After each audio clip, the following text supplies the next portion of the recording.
तो कर्नाटक तनाव का नया हेडक्वार्टर्स बनकर उभर रहा है। अभी राज्य में हिजाब विवाद थमा भी नहीं कि एक हत्या के मामले ने सांप्रदायिक रूप धर लिया। इस सांप्रदायिक आग की लपटें दिल्ली तक आ चुकी हैं। कर्नाटक के शिवमोगा में हर्षा नाम के एक युवक की रविवार की रात हत्या कर दी गई। इस मामले में कर्नाटक के एक मंत्री ने बयान दिया कि हत्या मुस्लिम गुंडों ने की है। कई मीडिया हाउसेज ने हर्षा की हत्या के मामले को हिजाब से भी जोड़ने की कोशिश की, लेकिन हर्षा की हत्या का सच क्या है, हर्षा को किसने मारा और क्यों मारा, इन सवालों के जवाब इसमें।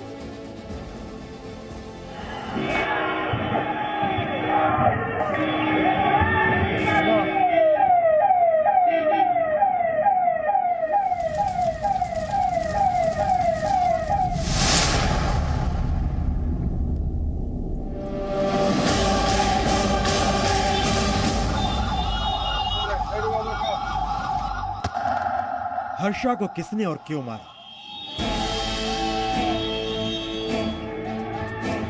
सड़क पर गाड़ियां फूंकी जा रही हैं, धुएं का गुबार डरा रहा है,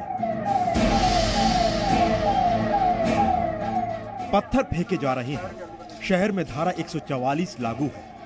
चप्पे चप्पे पर पुलिस का पहरा है। कर्नाटक के शिवमोगा में हर्षा नाम के एक युवक की हत्या के बाद तनाव लगातार बढ़ता जा रहा है। अब सवाल है कि हर्षा को किसने और क्यों मारा?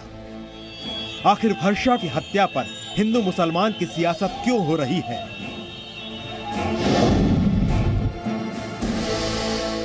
ಮುಸಲ್ಮಾನ್ ಗೂಂಡಾಗಳು ಕೊಲೆ ಮಾಡಿದ್ದಾರೆ.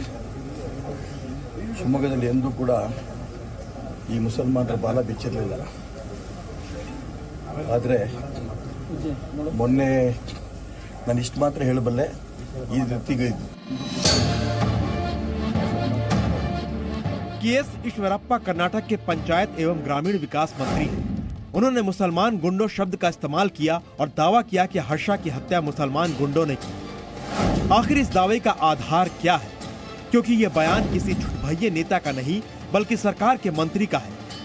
इस दावे के पीछे की सच्चाई हम आपको आगे बताएंगे, लेकिन उससे पहले ये जानना जरूरी है कि जिस हर्षा की हत्या पर कर्नाटक से दिल्ली तक सियासी आग लगी है वो कौन था? हर्षा कर्नाटक के शिवमोगा का रहने वाला था। कपड़े सिलने का काम करता था और कार्यकर्ता के तौर पर बजरंग दल से जुड़ा था। हर्षा ने फेसबुक पर हिजाब के खिलाफ पोस्ट भी लिखी थी। There was a death of one boy called Harsha. He is known as Hindu Harsha only because he belongs to Sangathan. From yesterday night, the whole thing has been, investigation has been started. There are some clues. 20 फरवरी की रात 9 बजे से पहले तक सब कुछ ठीक था, लेकिन पुलिस के मुताबिक रात 9 बजे हर्षा पर जानलेवा हमला हुआ। हमला उसके घर के पास हुआ। 4 से 5 हमलावरों ने मिलकर चाकुओं से वार किया। हमला इतना बर्बर था कि हर्षा की जान नहीं बच सकी और उसके बाद बजरंग दल के कार्यकर्ताओं का गुस्सा भड़क उठा। हर्षा की शव यात्रा के दौरान हिंसा भड़की। शिवमोगा में आगजनी, पत्थरबाजी और तोड़फोड़ की घटनाएं हुई। अंदर को हमारे दरवाजे पे खतरे मारे हैं। यहाँ पे देखो, ये सारे बड़े बड़े पत्थर मारे हैं और कांच भी तोड़े हैं। बहुत दरवाजा ज्यादा स्ट्रांग था, इसलिए बचे हैं। तनाव बढ़ा तो सड़कों पर पुलिस कर्मियों की संख्या भी बढ़ गई। The full force deployment also is the local police, the district police, RAF and KSRP, everybody is deployed here.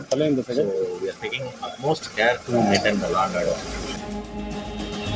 लेकिन बयानों के शोले गिरने बंद नहीं हुए। वीएचपी से लेकर बीजेपी तक, मंत्री से लेकर मुख्यमंत्री तक और पूर्व मुख्यमंत्री से लेकर केंद्रीय मंत्री तक सबके बयान आए। एक एक करके पहले आप इन बयानों को सुनते जाइए। आखिरकार ये इस्लामिक जिहादियों के हत्थे कितने और हिंदू युवक युवतियां चढ़ेंगी? पहले भी इन्होंने पीएफआई और एसडीपीआई के कार्यकर्ताओं ने उनके ऊपर हमला करने की कोशिश की थी, तो वो किसी तरह से बच निकले थे। Last week when this Karavali issue started, on that day itself I predicted ultimately this kind of development will going to take place. This is their achievement, both Congress and BJP. ತನಿಖೆಯಿಂದ ಹೊರಗೆ ಬರ್ತದೆ. ಅವನ background ಒಬ್ಬ ಹಿಂದೂ ಕಾರ್ಯಕರ್ತ ಆತ, RSS ಸ್ವಯಂ ಸೇವಕ. ಅವನ ಮೇಲೆ ಒಂದೆರಡು ಪ್ರಕರಣಗಳಿದ್ದಾವೆ ಅನ್ನುವಂಥದ್ದನ್ನ ಮಾಹಿತಿ ಕೊಡ್ತಾ ಇದ್ದಾರೆ. ಇನ್ನಷ್ಟು कर्नाटक के गृह मंत्री के मुताबिक वर्षा की हत्या में 5 लोग शामिल हैं। इनमें से 3 लोगों की गिरफ्तारी हो चुकी है। पूछताछ अभी भी जारी है, लेकिन अब तक इस बात की पुष्टि नहीं हो पाई है कि हर्षा की हत्या में हिजाब का कोई कनेक्शन भी था या नहीं। जांच और आरोपियों की पूछताछ के बाद ही पता चलेगा कि हर्षा की हत्या की वजह क्या है। जयपाल शर्मा, जी मीडिया, शिवमोगा। और अपडेट आपको दे देते हैं देश हित में। शिवमोगा में 2 दिन के लिए स्कूल कॉलेज बंद है। धारा 144 लागू है, लेकिन अब भी तनाव बढ़ाने वाले बयान जारी है। हर्षा की हत्या पर देश के सभी हिंदू संगठन आक्रोशित। विश्व हिंदू परिषद के संयुक्त महासचिव सुरेंद्र जैन ने जी मीडिया पर अब से बस थोड़ी देर पहले इस पूरे मामले पर अपनी बात रखी है। सुनिए। हमारे साथ सुरेंद्र जैन हैं, वीएचपी के संयुक्त महासचिव हैं। सुरेंद्र जैन जी, स्वागत है जी न्यूज पर। सबसे पहला सवाल तो मेरा यही है, जब आप ये कहते हैं कि इसके पीछे, इस मर्डर के पीछे, इस हत्या के पीछे इस्लामिक कट्टरता है, तो उसका आधार क्या है? जब इसको पहले धमकियां मिली, किनसे मिली, यह विषय सामने आता है। बार बार इस तरह की प्रयास करने वाले कौन लोग हैं? आपको अदिति जी ध्यान होगा, शायद ही कोई ऐसा हफ्ता जाता होगा जब भारत के किसी कोने के अंदर किसी हिंदू की हत्या ना होती हो, चाहे वो किसी भी कारण से होती हो। लेकिन उसको मारने वाले कौन हैं? उन मारने वालों को बचाने वाले कौन हैं? सुरेंद्र जैन जी, मेरा सवाल फिर से वही है, जब आप ये कहते हैं कि हर्षा की हत्या के पीछे इस्लामिक कट्टरता है, तो इसका कोई आधार होगा? पुलिस में कुछ शिकायतें होंगी और कहीं ना कहीं पुलिस की भी फेलियर होगी। अगर पहले इस तरह की धमकियां मिली हैं तो पुलिस की भी जवाबदेही है इसमें। मैं सहमत हूं अदिति जी आपकी बात से। पुलिस का फेलियर रहा है, और फेलियर नहीं रहा, पुलिस का प्रोटेक्शन रहा है इन लोगों के साथ में। क्योंकि मैं कर्नाटक को बहुत नजदीक से जानता हूं, हर जिले में मेरा जाना होता है, और मैं देखता था कि यहां पर हत्या करके, ये पहली हत्या नहीं है, ये पिछले 5 सालों में 18वीं हत्या है कर्नाटक के अंदर। हत्यारे मंगलूर में, उडुपी में, ऐसी जगह पर हत्या करके केरल भाग जाते थे।